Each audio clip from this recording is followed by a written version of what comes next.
കൊട്ടിഘോഷിക്കപ്പെടുന്ന തെരഞ്ഞെടുപ്പ് പ്രചരണം ഇല്ലെങ്കിലും ജനകീയ അടിത്തറ വിപുലപ്പെടുത്തിക്കൊണ്ട് ജനകീയ പ്രതിരോധ പ്രതിപക്ഷ മുന്നണി നല്ല രീതിയിൽ മറ്റു രാഷ്ട്രീയ സംഘടനകളെ സ്വാധീനിച്ചുകൊണ്ടിരിക്കുകയാണ്. പ്രാദേശികമായിട്ട് സ്വാഭാവികമായിട്ടും പിണറായിസത്തിനെതിരെ അതോടൊപ്പം തന്നെ മലയോര കർഷകരുടെ വന്യമൃഗ വിഷയമടക്കമുള്ള വിഷയങ്ങളിൽ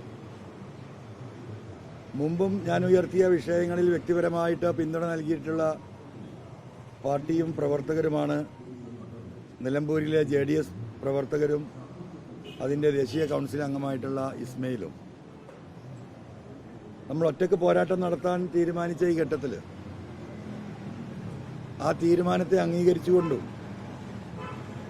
പിണറായി VD സതീശൻ പൊളിറ്റിക്കൽ നെക്സസിനെ ഇല്ലായ്മ ചെയ്ത് ഈ പിണറായിസം കേരളത്തിൽ നിന്ന് ഇല്ലായ്മ ചെയ്യാനും മലയോര കർഷകരുടെ വിഷയങ്ങൾ ഏറ്റെടുക്കാനും കോഴിക്കോട് ജില്ലയിലെ തിരുവമ്പാടി ഉൾപ്പെടെ ഏറനാട്, നിലമ്പൂർ, വണ്ടൂർ, പെരിന്തൽമണ്ണ, മഞ്ചേരി, കൊണ്ടോട്ടി മണ്ഡലങ്ങൾ ഉൾപ്പെടുത്തി ഒരു പുതിയ മലയോര ജില്ല രൂപീകരിക്കണമെന്ന ആവശ്യത്തിനും പിന്തുണ നൽകിക്കൊണ്ടാണ് JDS പ്രവർത്തകരും നേതാക്കളും ഞങ്ങളുടെ പാർട്ടിയിലേക്ക് കടന്നു വരുന്നത്.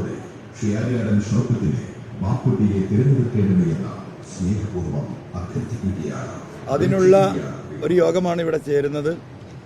എന്തായിരുന്നാലും ഞങ്ങൾക്ക് പിന്തുണ അർപ്പിച്ച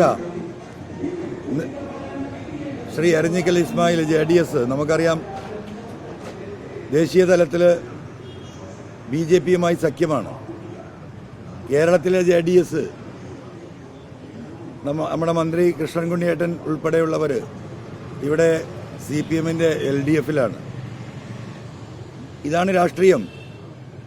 കൃത്യമായ അജണ്ടയുടെ അടിസ്ഥാനത്തിൽ ദേശീയ തലത്തിൽ ദേവഗൌഡയുടെ നേതൃത്വത്തിലുള്ള അദ്ദേഹത്തിൻ്റെ മകൻ, എന്താണ് പേര്, മന്ത്രി കുമാരസ്വാമി മന്ത്രിയായി നിൽക്കുന്ന മുന്നണിയുടെ ഭാഗമായ JDSലെ 2 MLAമാർ LDFന്റെ കൂടെ ഘടകകക്ഷിയായി കൃഷ്ണൻകുട്ടിയേട്ടൻ മന്ത്രിയായി നിൽക്കുകയാണ്. അത് കേരളം ഈ രാഷ്ട്രീയം ഈ തെരഞ്ഞെടുപ്പിൽ ഞാൻ ഈ പറയുന്ന പൊളിറ്റിക്കൽ നെക്സസ് RSSുമായി BJPയുമായിട്ടൊക്കെ മുഖ്യമന്ത്രിക്കുള്ള നെക്സസിനെ അടിവരയിടുന്നതാണ്. ഇതെല്ലാം കണക്കാക്കിയിട്ടാണ് അവർ ഞങ്ങൾക്ക് പിന്തുണ നൽകുന്നത്. തീർച്ചയായിട്ടും ആ പിന്തുണ ഇവിടെ പ്രഖ്യാപിച്ച് അവർ തൃണമൂൽ കോൺഗ്രസിലേക്ക് ഞങ്ങൾ സ്വീകരിക്കുകയാണ്. ഞങ്ങളോടൊപ്പം വരാൻ ആത്മാർത്ഥമായി തയ്യാറായ എരഞ്ഞിക്കൽ ഇസ്മായിൽ ഉൾപ്പെടെയുള്ള മുഴുവൻ നേതാക്കളെയും പ്രവർത്തകരെയും ആത്മാർത്ഥമായി AITCയിലേക്ക് സ്വാഗതം ചെയ്യുന്നു. അവരോടുള്ള നന്ദി അറിയിക്കുന്നു. കാര്യങ്ങൾ ഇസ്മായിൽ വിശദീകരിക്കും.